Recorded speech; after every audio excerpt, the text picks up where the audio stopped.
বাংলাদেশই না মানে বাংলাদেশের মানুষের কাছে ভোট চাই কেমন আমি ভুল বলছি গো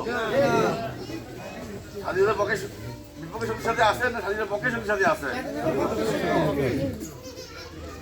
যতবার বিএনপি সরকার ক্ষমতায় আসছে ততবার দেশের উন্নতি হচ্ছে কারণ বিএনপি সবসময় চায় জনগণের কাজ করতে দেশ যতবার বিপদে পড়ছে গণতন্ত্র যতবার বিপদে পড়ছে জিয়া পরিবার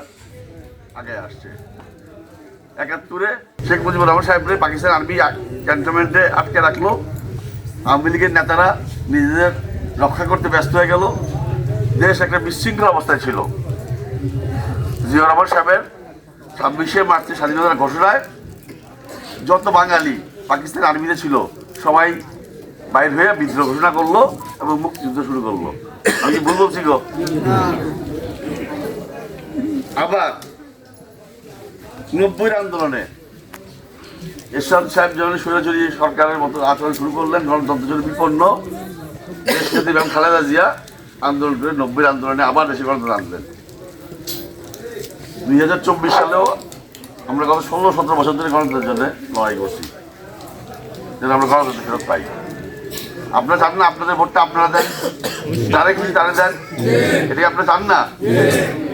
গত কয়েকটা ভোটে কি আপনারা ভোট দিতে পারছেন ঠিক মতো রাতের অন্ধকারে ভোট হয়ে গেছে যখন ভোটে গেছেন বলছে আপনার ভোট হয়ে গেছে এইবার একদম ভোরে কেন্দ্রে যাবেন খুশি মনে ঈদের পূজার যে আনন্দ আছে সেই আনন্দ নিয়ে ভোট দিবেন যাকে খুশি ভালো মনে করেন যদি মনে করেন আমি আপনাদের জন্যে যোগ্য প্রার্থী বড়ুয়ার জন্যে তাহলে আমাকে অবশ্যই দিবেন আমি অবশ্যই চাবো আমার ধানের শীর্ষে যেন আপনারা জয়যুক্ত করেন যদি মনে করেন যে না এর থেকেও যোগ্য কেউ আছে অন্য কেউ দিলে দেশে ভালো হবে তাকে দিবেন কারণ এটাই গণতন্ত্র